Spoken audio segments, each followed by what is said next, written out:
जी students, अस्सलाम वालेकुम रहमतुल्लाह। कल के लेक्चर में हमने मतलब थर्मोडायनामिक्स का इंट्रोडक्शन और उससे आगे जो है हीट इंजन का, और हीट इंजन में जो है एक्सटर्नल कम्बशन इंजन हो गया, इंटरनल कम्बशन इंजन हो गया, उसको हमने डिटेल से डिस्कस किया था। आई होप सो कि आपने उस लेक्चर को देखा होगा और आपने उसको राइट डाउन किया होगा और समझने की कोशिश की होगी। तो आज हम जो टॉपिक डिस्कस करना चाहते हैं वो थर्मोडायनामिक सिस्टम है। थर्मोडायनामिक सिस्टम और उसकी क्लासिफिकेशंस के कितनी किस्में हैं वो आज हम आपके सामने लाना चाहते हैं। तो सबसे पहला यानी थर्मोडायनामिक सिस्टम किसे कहते हैं? जी, थर्मोडायनामिक सिस्टम।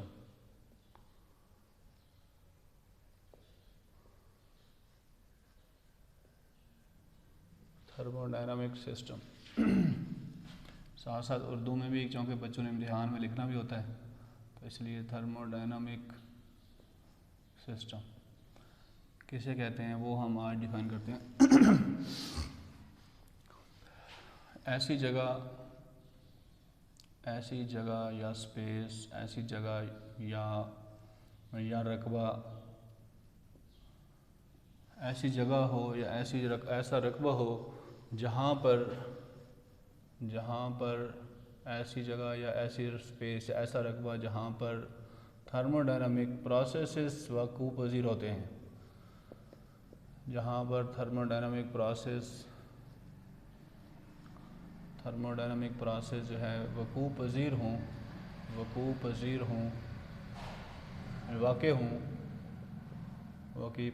पज़ीर हों, उसे थर्मोडायनामिक सिस्टम कहते हैं। उसे थर्मोडायनामिक सिस्टम कहते हैं। जी स्टूडेंट्स, ऐसी जगह या रकबा जहाँ पर थर्मोडायनामिक प्रोसेसेस वक़ूफ़ पज़ीर हों उसे हम थर्मोडायनामिक सिस्टम कहते हैं। थर्मोडायनामिक प्रोसेसेस का मतलब ये है कि यानी ऐसे अवामिल, प्रोसेस का मतलब उर्दू में हम कहेंगे तो अवामिल, यानी किसी भी चीज़ पर अमल करके उसकी शक्ल को तब्दील करना, ये हमारा प्रोसेस कहलाता है।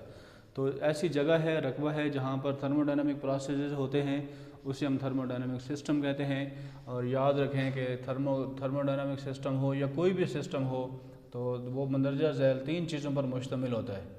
तो थर्मोडायनामिक सिस्टम जो है, थर्मोडायनामिक सिस्टम मंदरजा झैल 3 अज्जा पर मुश्तमिल होता है। 3 अज्जा पर मुश्तमिल होता है। जी याद रखें, थर्मोडायनामिक सिस्टम मंदरजा झैल 3 अज्जा पर मुश्तमिल होता है। नंबर 1 जो है वो सिस्टम, वो जगह है जहाँ पर प्रोसेसेस टेक प्लेस होते हैं। Number 1 system. नंबर 2 सिस्टम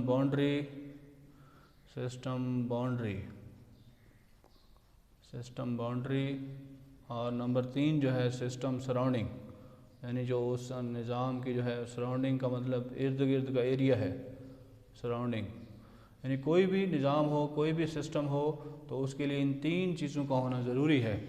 एक तो वो सिस्टम है, वो जगह हो जहाँ प्रोसेसेस होने हैं, दूसरा सिस्टम बाउंड्री हो, और तीसरा जो है सिस्टम सराउंडिंग हो। जैसा मैं आपके सामने छोटी सी डायग्राम बनाकर ये बात जो है वाज़ेह कर देना चाहता हूँ कि सिस्टम कौन सी जगह है और सिस्टम सराउंडिंग कौन सी जगह है और सिस्टम बाउंड्री क्या है। जी स्टूडेंट्स, अब ये आपके सामने जो है एक मैंने डायग्राम जो है वो खींची है।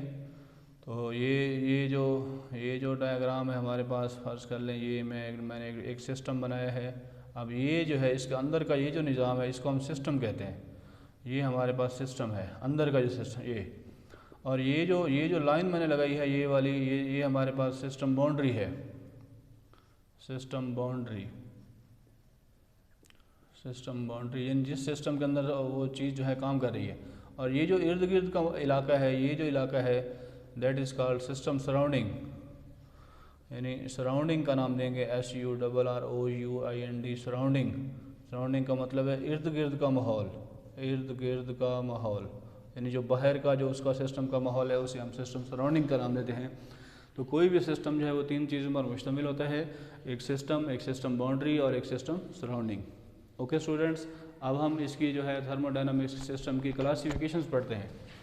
Classifications of thermodynamic system. Classification of thermodynamic system. Of thermodynamic system. इसकी कितनी क्लासिफिकेशंस हैं, कितनी इसकी अक़साम हैं, तो उसमें सबसे पहले जो है फर्स्ट वन इज़, हाँ जी, इसके आपके सामने मैं यहाँ एक जो है स्कीमेट्रिक, ये एक ड्राइंग डायग्राम जो है वो लगाता हूँ। तो क्लासिफिकेशन ऑफ थर्मोडायनामिक सिस्टम में सबसे पहले है ओपन सिस्टम। ओपन सिस्टम जी, ओपन सिस्टम, खुला निज़ाम, उर्दू में अगर कहेंगे तो खुला सिस्टम यानी खुला निज़ाम।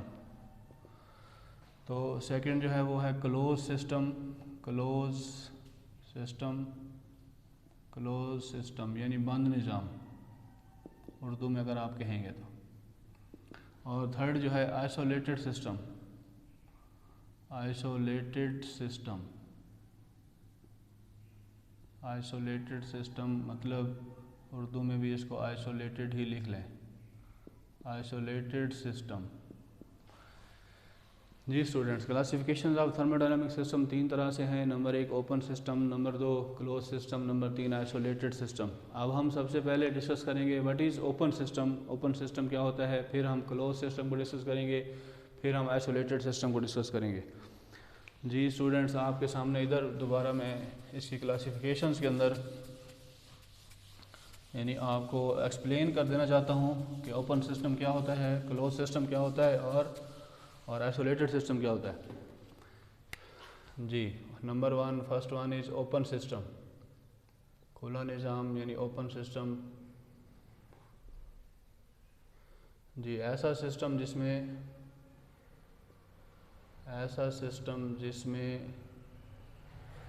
काम करने वाला मादा यानी अगर इंग्लिश में कहेंगे तो इसको वर्किंग सब्सटेंस, वर्किंग सब्सटेंस। जी स्टूडेंट, ऐसा सिस्टम जिसमें काम करने वाला मादा यानी वर्किंग सब्सटेंस अपने मैस के साथ सिस्टम की बाउंड्री को क्रॉस करे, सिस्टम की बाउंड्री को क्रॉस करे जी, उसे ओपन सिस्टम कहलाता है, ओपन सिस्टम कहलाता है। मसलन मिसाल के तौर पर इसकी मिसाल क्या है, working of air compressor, working of air compressor, air compressor की जो वर्किंग है वो ओपन सिस्टम की मिसाल है। दोबारा समझें, यानी ऐसा सिस्टम जिसमें काम करने वाला मादा यानी वर्किंग सब्सटेंस, वो हवा भी हो सकती है, वो फ्यूल भी हो सकता है, कोई भी वर्किंग सब्सटेंस जो हम सिस्टम इन कर रहे हैं वो अपने मास के साथ सिस्टम की बाउंड्री को क्रॉस करे, उसे हम ओपन सिस्टम कहते हैं। मसलन वर्किंग ऑफ एयर कंप्रेसर, जैसा कि एयर कंप्रेसर की वर्किंग है। अब एयर कंप्रेसर में होता क्या है ये देखें ज़रा। एयर कंप्रेसर की मैं ऐसे छोटी सी जो है डायग्राम बनाने की कोशिश कर रहा हूँ, तो आप इसको समझने की भी कोशिश कीजिएगा। जी तो इसके साथ ही यानी ये एक मैंने वो बनाया है, साथ ही इसके नीचे सिस्टम है जिसके साथ आप आगे जो है इधर मतलब जो है शाफ्ट लगी हुई है, फिर यहाँ एक मोटर लगी हुई है, यहाँ ये मोटर है, फ़र्ज़ कर लें मोटर से आप इसको चला रहे हैं। तो अब इसमें ये है कि ओपन सिस्टम से ये मुराद है कि वर्किंग सब्सटेंस, मैंने जैसे आपसे पहले अर्ज़ किया है, वर्किंग सब्सटेंस में क्या क्या चीज़ें हो सकती हैं। देखें, वर्किंग सब्सटेंस यानी काम करने वाला मादा में क्या क्या चीज़ें आ सकती हैं। हवा भी आ सकती है, एयर प्लस फ्यूल यानी पेट्रोल या डीज़ल वगैरह कुछ भी हो सकता है, ठीक है। तो इधर से हवा जो है इन हो रही है, यानी वो इनलेट के ऊपर जो है वो हवा है, एयर है, एयर जो है वो अपने मास के साथ सिस्टम की बाउंड्री के अंदर, सिस्टम की बाउंड्री ये है, यानी बाहर से मैं एक लाइन लगा रहा हूँ, ये मेरी सिस्टम की बाउंड्री है। जी स्टूडेंट्स, ये सारी लाइन नीचे जो मैं लगा रहा हूँ ये सिस्टम की बाउंड्री कहलाएगी, सिस्टम की बाउंड्री है, और बाहर का जो सिस्टम है वो उसकी सराउंडिंग होगी। जी ये सिस्टम बाउंड्री है। तो ये वो जगह है जहाँ ऑपरेशन होना है, यानी हवा इधर हवा जो है सिस्टम में इन हो रही है और लो प्रेशर के तहत एयर जो है इनलेट है, इधर से एयर जो है इनलेट हो रही है, अंदर इन हो रही है, और इसका जो प्रेशर है वो लो है, लो प्रेशर के तहत जो है वो इनलेट हुई है। अब इसके अंदर यहाँ पिस्टन ने अपना काम किया है, वर्किंग किया है। वर्किंग करने के बाद इसने हवा को यहाँ से जो है आउट कर दिया आउटलेट के ऊपर, यानी आउटलेट के ऊपर जो है हवा जा रही है, एयर जो है वो बाहर चली गई। और अब इसका जो प्रेशर है वो हाई प्रेशर है, यानी इसका प्रेशर जो है वो हाई हो गया है जी। हाई प्रेशर के तहत जो है हवा आउट हो रही है। यानी मकसद ये है ओपन सिस्टम से ये मुराद है कि वर्किंग सब्सटेंस इन हो रहा है सिस्टम के अंदर, और वही वर्किंग सब्सटेंस अपनी यानी प्रेशर को इन्हेंस किए बाहर जा रहा है, यानी हमारे सिस्टम की बाउंड्री को क्रॉस कर रहा है। तो हम इसे कहेंगे ये ओपन सिस्टम है। और इसमें जो हमारे पास हीट और वर्क है, मैकेनिकल वर्क जो है वो भी बाउंड्री को क्रॉस करते हैं। यानी हीट जो है हमारी यहाँ से बाउंड्री को क्रॉस करेगी हीट, यानी चूँकि यहाँ कंप्रेशन हो रही है, ड्यूरिंग कंप्रेशन हीट प्रोड्यूस होगी। अब हीट प्रोड्यूस होगी तो वो कहीं ना कहीं निकलेगी, तो वो हमारी बाउंड्री से बाहर निकल जाएगी। और इसी तरह वर्क भी, यानी काम, यानी मोटर हमारी चल रही है तो यहाँ हमारा मैकेनिकल वर्क हो रहा है। मैकेनिकल वर्क जो है ये हमारे पास मैकेनिकल वर्क है।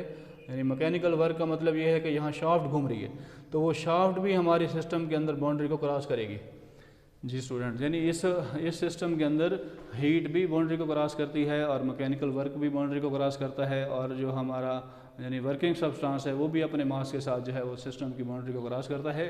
तो इसलिए हम इसे ओपन सिस्टम का नाम देते हैं जी। दोबारा समझने की कोशिश करें, ऐसा सिस्टम जिसमें काम करने वाला मादा यानी वर्किंग सब्सटेंस अपने मास के साथ, जितने मास के साथ हवा इन हुई थी उतने ही मास के साथ बाहर चली जाएगी। 1 किलोग्राम इन हुई थी तो 1 किलोग्राम ही बाहर जाएगी, 2 किलोग्राम इन हुई है तो 2 किलोग्राम बाहर जाएगी। अपने मास के साथ सिस्टम की बाउंड्री को क्रॉस करे तो उसे हम ओपन सिस्टम कहते हैं, जैसे मैंने आपको वर्किंग ऑफ एयर कंप्रेसर समझाई है। तो इसी तरह एज इट इज़ हम क्लोज सिस्टम को डिस्कस करना चाहते हैं। सेकंड जो हमारे पास क्लोज सिस्टम,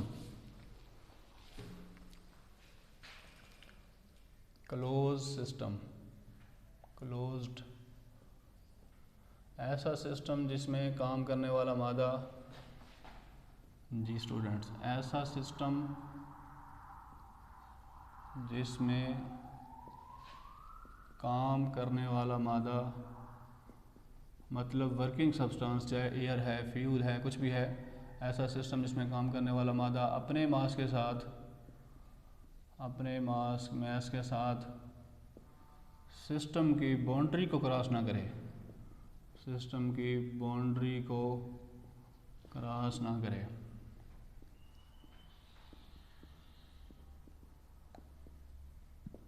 क्लोज सिस्टम कहलाता है, क्लोज सिस्टम कहलाता है। मसलन मिसाल इसकी क्या है क्लोज सिस्टम की, मसलन वर्किंग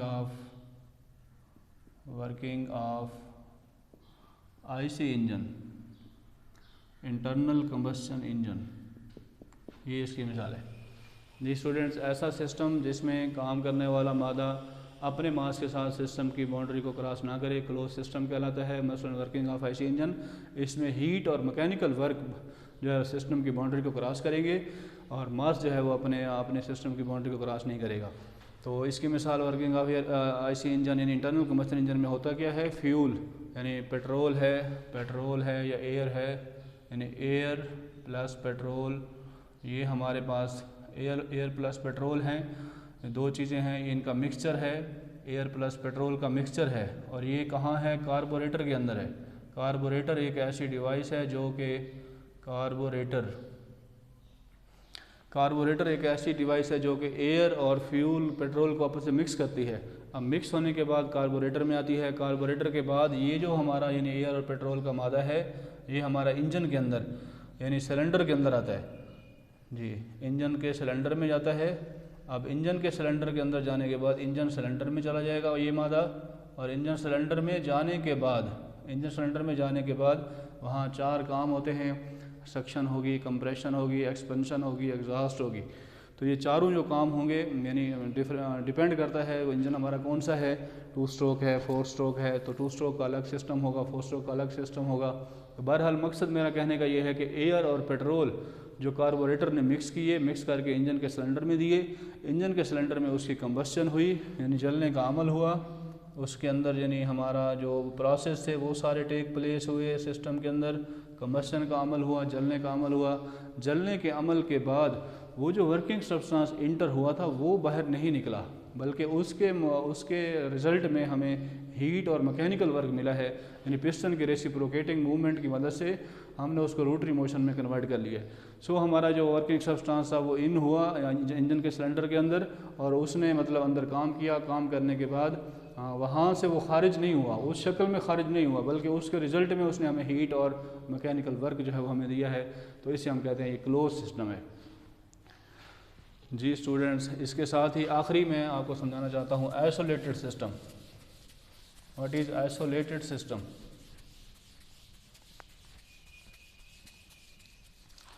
आइसोलेटेड सिस्टम, जैसा कि नाम से पता चल रहा है, आइसोलेटेड सिस्टम। आइसोलेटेड सिस्टम ऐसा सिस्टम या ऐसा निज़ाम, ऐसा सिस्टम जिसमें काम करने वाला मादा, काम करने वाले मादे पर यानी वर्किंग सब्सटेंस पर किसी किस्म का बैरूनी असर ना हो, किसी किस्म का कोई भी बैरूनी असर ना हो, बैरूनी असर ना हो, उसे हम कहते हैं ये आइसोलेटेड सिस्टम है। आइसोलेटेड सिस्टम कहलाता है ऐसा सिस्टम जिसमें काम करने वाला मादे पर किसी किस्म का कोई बैरूनी इफ़ेक्ट ना हो। आइसोलेट, जैसे आजकल हमारा चल रहा है, कोरोना हो रहा है, तो लोग आइसोलेट हुए हैं। आइसोलेट का मतलब कि बैरूनी इफ़ेक्ट से बचना, तो वो जो है हमारा आइसोलेटेड सिस्टम कहलाता है। तो प्रैक्टिकली तौर पर इसकी एग्जांपल्स कम हैं, लेकिन आम तौर पर हम जो मिसाल देते हैं, मसलन निज़ाम कायनात, सिस्टम ऑफ यूनिवर्स, मसलन निज़ाम कायनात, निज़ाम कायनात, सिस्टम ऑफ यूनिवर्स इसकी बेहतरीन मिसाल है कि वो आइसोलेटेड है और बाहर के असर से जो है वो बिल्कुल वो है। तो इसी तरह जो है हमारे पास ये आइसोलेटेड सिस्टम है। यानी नेक्स्ट हम लेक्चर के अंदर इंशाल्लाह थर्मोडायनामिक सिस्टम की प्रॉपर्टीज़ को डिस्कस करेंगे कि इसकी खसूसियात क्या हैं, अंदरूनी और बैरूनी खसूसियात हैं, एक्सटेंसिव प्रॉपर्टीज़ हैं और इंटेंसिव प्रॉपर्टीज़ हैं। तो वो क्या होती हैं इंशाल्लाह नेक्स्ट हम लेक्चर के अंदर वो आपको सेंड करेंगे। तो अभी इतना ही काफ़ी है कि आप थर्मोडायनामिक सिस्टम क्या होता है और उसकी क्लासिफिकेशंस क्या हैं, ओपन सिस्टम है, क्लोज है, आइसोलेटेड है, ओपन क्या होता है, क्लोज क्या होता है, आइसोलेटेड क्या होता है, ये मैंने कोशिश की है समझाने की। हमारी आने वाली वीडियो को लाइक करें, शेयर करें, कमेंट करें और हमारे चैनल को भी सब्सक्राइब करें ताकि आने वाली हर वीडियो आपको मिल सके। Thank you so much.